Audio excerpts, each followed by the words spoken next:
Attention everybody, I will be doing a rate my kit video here very soon. I know I'm kind of copying everyone else, but this is a great idea and I want to get more community involvement within my videos. So if you want to take part, you can go to my community tab and check out the information there. You can post it there following that information, or you can go to my new Certified History Nerd Discord, which will be linked below, and follow the information that's in there. So hope to see y'all's kits, and I hope you'll enjoy the video.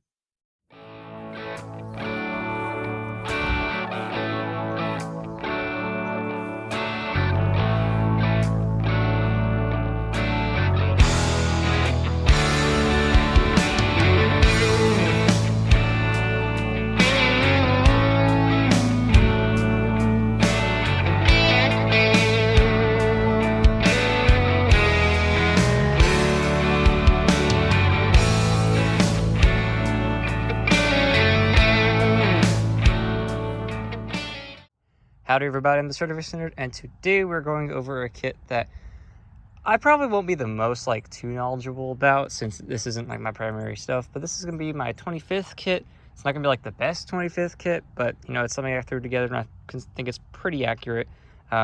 This specifically is going to be the invasion of Cambodia for the 25th Infantry Division, and I pretty much based almost my entire kit off of one guy. But he had a cool looking kit, so I thought, hey, that's kind of cool. So yeah, let's get into it.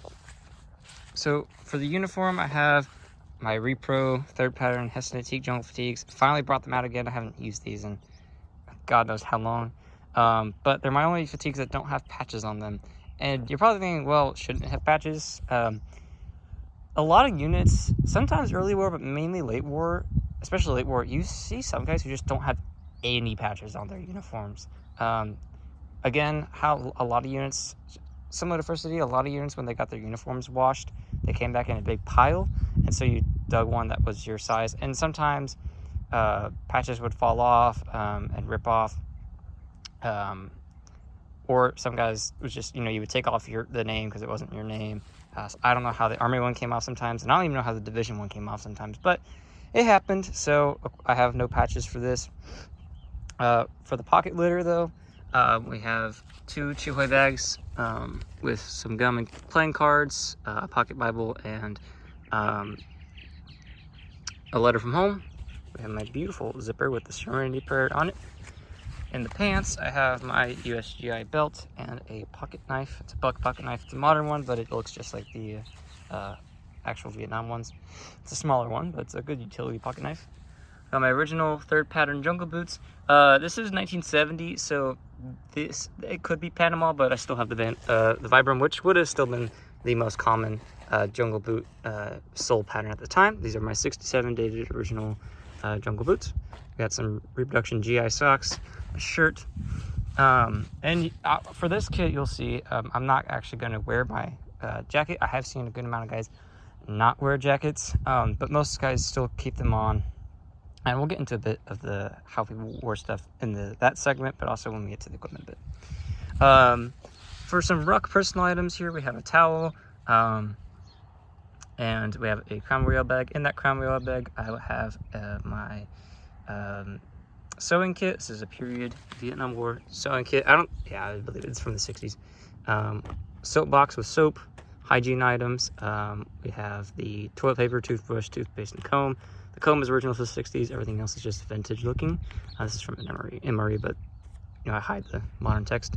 Sea Rat spoon. This is a reproduction that I got in my Lurp ration, but I think it looks pretty good. So Sea Rat spoon.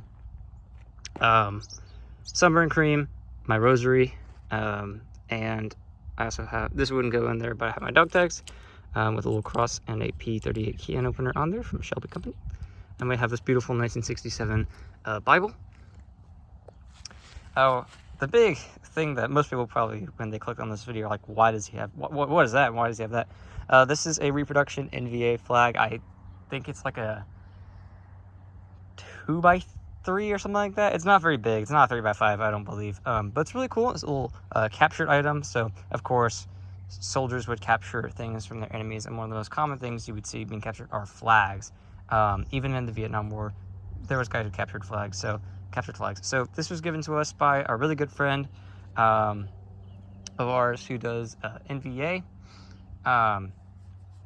and he also does Arvin, and he was very kind enough of us to give it to us for free. So he also gave us a pith helmet. I think it was a repro, I don't think it was original, but also another little captured item, and can also be used for whenever we have NVA for our private events. So very, very glad we met him. He's a very great guy, and I'm really glad he gave us this, because this is a really cool little captured item. For the helmet, I have no helmet band, and it's interesting because I always, in my old videos, if you ever watch them, I'm like, I don't wear my helmet band, because there's a good amount of first ID guys late war who didn't wear helmet bands. Apparently the same thing was with the 25th. It's about the same ratio, about like a third of guys don't actually have helmet bands, which I find very fascinating.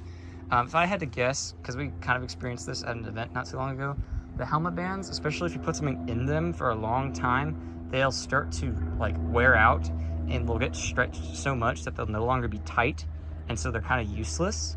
And so guys probably just threw them away if that was the problem, or they just lost them, they got ripped. So there's all kinds of reasons. This is my original M1 helmet with my P64 liner, and I believe it's a 74 dated helmet cover. And then for the equipment, we have no equipment. So this is something I've been kind of wanting to do for a while. A few units did, actually a good amount of units did this late war. And that is, instead of having a web setup, you just have a bandolier belt or a bandolier bra, or 2 bandoliers and your rucksack. I am basing this off of this one photo that I've seen, but also seen some other photos of 25th guys in Cambodia who don't have equipment. But a good amount of them still have the standard equipment setup. So unlike First AD, this was actually done pretty commonly late war. For First AD, you don't really see that, but a lot of other units, like 101st especially, a lot of the airborne units love to do it. And there's some other units, I think First Air Cav did it too. A lot of units started doing the bandolier belts, bandolier bras later in the war. Then we have the lightweight rucksack. This is my 68 dated lightweight rucksack.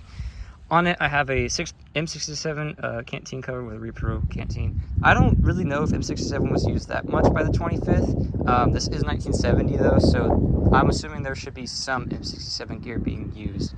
However, in the photos, I couldn't really find any usage of it, so I am using it though to show, this is all the impression. On the other side, there's an M56 canteen cover with an Australian canteen in there.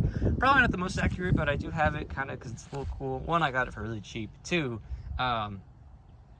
it's kind of unique. And, like a guy could have stolen it from an Australian guy. He could have, paid him or traded something for the canteen. Who knows? But, something a little personable. Also, I don't have enough original canteens to kind of fill it out, but I did get some more original canteens.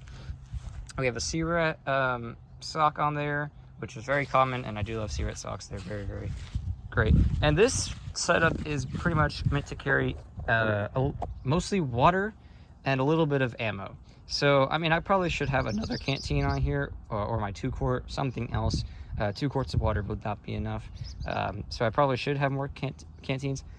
I could theoretically have a canteen in this pocket, which if I was in the field, I probably would do. I'd probably shove another canteen or 2 in those external pockets to carry more water, because I already have a fair amount of ammo here. I have another ammo pouch up here to carry even more ammo. I'm not going to do the mental math, but that is 10 magazines. Oh wait, that's easy. That's about 200 rounds. Of course, it's really 180 because guys actually carried 18 rather than 20 rounds in the 20 round mags because they wear the springs. I don't know if all guys did it, but I've heard it's been pretty common. So, that's enough ammo to get you through a bit of a firefight. Most guys were carrying a little more ammo. I could theoretically also have more mags in my lightweight, so there's all that. We have a Sea-Rat stove, a grenade. I saw a smoke grenade placed in that same spot, and I don't have anywhere else to put a grenade, so I'm like, probably need a grenade, And I actually have seen I have a photo of a guy with the ammo pouch pretty much in that exact same spot. So this is pretty accurate, I would say. And then what I'm also going to do in the next segment is I'm going to have my jungle fatigue shirt suspended from the lightweight, which I'll show up the photo and the guy I copied, and I thought it was kind of cool.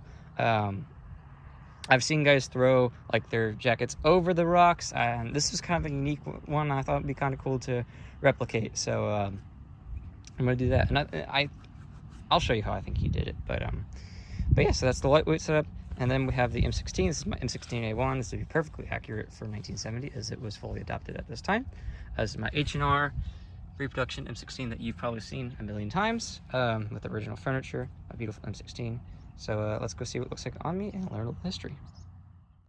So for a little bit of history before we go into the equipment, the 25th Infantry Division started its tour in Vietnam kind of even before Vietnam started. In 1963, they started sending what they called shotgunners, which were helicopter door gunners, to assist the advisors in Vietnam up until 65. In 65, they started sending over the majority of their troops in December and before December. November and December, and then by 1966, all the troops, most of the troops that would be in Vietnam for the 25th, were in now there. They were officially sending standard infantry troops. They would eventually leave in 1971 officially. Most of them left, or finally, most of them started to leave by 1970, but most of the final units came out in 1971. So Cambodia is kind of interesting because Cambodia and Laos were used for the Ho Chi Minh Trail, which the NVA and VC used um, for sending troops and equipment like tanks and other vehicles um, to attack South Vietnam and to supply their attacks in South Vietnam without the United States really being able to do anything. Of course, we would bomb the Ho Chi Minh Trail. We had SOG operating on the Ho Chi Minh Trail, but that was not enough to stop the Ho Chi Minh Trail.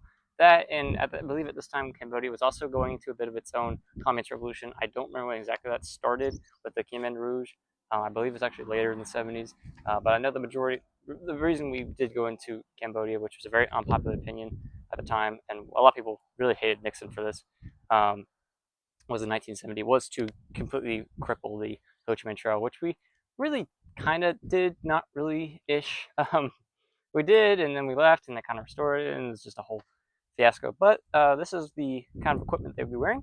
Like I said, a lot of guys still were wearing jackets. A lot of guys still had the standard equipment, but the bandolier belt's actually really nice. You have very easy access to all of your magazines, and I actually see why they did this because this is really handy.